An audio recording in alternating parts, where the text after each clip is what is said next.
Hi friends, నమస్తే. Welcome back to our YouTube channel. ఈరోజు మనం అక్కినేని ఫ్యామిలీకి రెండో కోడలుగా వెళ్ళబోతున్న శోభిత ధూళిపాల గురించి, ఆమె బాల్యం, అసలు ఆమె ఎవరు, వీరిద్దరికీ ఎలా పరిచయం అయింది మొదలైన ఇంట్రెస్టింగ్ అప్డేట్స్ గురించి ఇప్పుడైతే ఈ వీడియోలో షేర్ చేయబోతున్నానో మీరు మాత్రం ఈ వీడియోని స్కిప్ చేయకుండా ఫుల్గా చూసేయండి.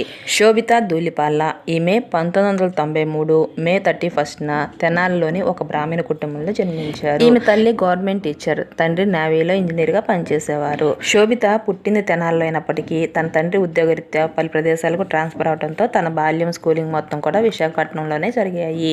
ఈమె లిటిల్ ఏంజల్ మరియు విశాఖ వ్యాలీ స్కూల్లో చదివారు. తర్వాత తన తండ్రి ఉద్యోగరీత్యా ముంబైకి షిఫ్ట్ అవడంతో అక్కడే తన కాలేజ్ మొత్తం కూడా పూర్తయింది. అంతేకాకుండా ఆమె సంప్రదాయ నాట్యాలైన భరతనాట్యం, కూచిపూడిలో కూడా శిక్షణ తీసుకున్నారు.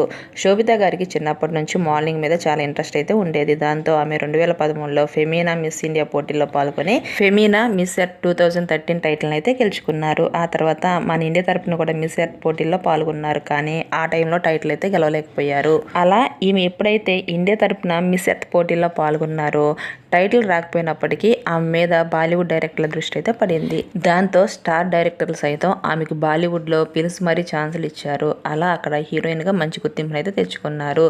శోభిత గారు తెలుగులో మొట్టమొదటిసారిగా మహేష్ బాబు గారు నిర్మించిన మేజర్ మూవీలో ఒక ప్రత్యేకమైన పాత్రలో నటించి మంచి గుర్తింపును అయితే తెచ్చుకున్నారు. ఆ తర్వాత అడివిశేషు గారి గూఢచారి సినిమాలో నటించి మెప్పించారు.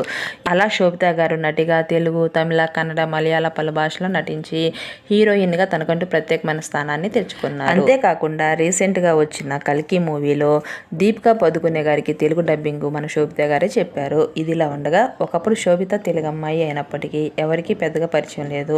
కానీ ఎప్పుడైతే నాగ చైతన్య గారితో ఎంగేజ్మెంట్ జరిగిందో ఆ క్షణం నుంచి అక్కినేని అభిమానులు పాటు చాలా మంది ప్రేక్షకులు అసలు శోభిత ఎవరు, నాగ చైతన్యతో ఆమెకు పరిచయం ఎలా ఏర్పడింది వంటి రకరకాల డౌట్స్తో నెట్టింట తెగ వెతికేస్తున్నారు. వాస్తవానికి నాగ చైతన్య, శోభిత కలిసి ఏ ఒక్క మూవీలో కూడా నటించలేదు.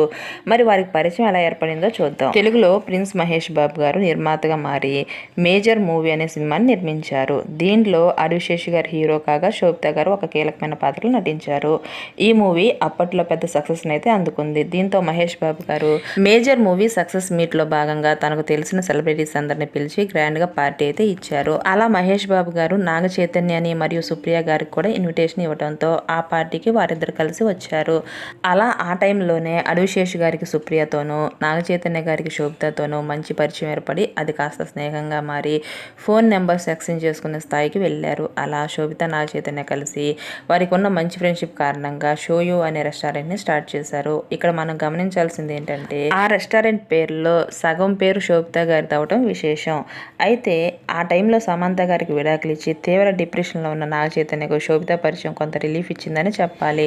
దాంతో వీరిద్దరి మధ్య సన్నిహితం పెరిగి డేటింగ్ వరకు వెళ్ళారు. అయితే ఆటలో వీరిద్దరు కలిసి అకేషన్స్కి వెళ్ళిన ఫోటోలు బయటకు వచ్చినా అదేం లేదంటూ వీరిద్దరూ ఆ వార్తను కొట్టుపడేశారు. కానీ రీసెంట్గా వీరిద్దరూ ఎంగేజ్మెంట్ చేసుకుని వారి అభిమానులకు, ముఖ్యంగా నాగ చైతన్య, సమంత అభిమానులకు పెద్ద షాక్ అయితే ఇచ్చారు. అయితే వీరిద్దరు త్వరలోనే డెస్టినేషన్ వెడ్డింగ్ చేసుకుంటున్నట్లుగా తెలుస్తుంది. సో ఇది ఫ్రెండ్స్ సంగతి. అక్కినేని ఫ్యామిలీకి రెండో కోడలుగా వెళ్ళబోతున్న శోభిత ధూళిపాల గారి జీవితం చాలా ఆనందమయం కావాలని, ఆమె జీవితంలో ఎటువంటి బాధలు కలగకుండా ఉండాలని ఆశిస్తూ మన ఛానల్ తరపున అడ్వాన్స్గా వారికి బెస్ట్ విషెస్ అయితే తెలియచేద్దాం. సో ఈ వీడియో నచ్చితే లైక్ చేయండి, మీ ఫ్రెండ్స్కి షేర్ చేయండి. ఇలాంటి ఇంట్రెస్టింగ్ అప్డేట్స్ గురించి మన ఛానల్ అయితే వెంటనే సబ్స్క్రైబ్ చేసుకోండి. Thanks for watching.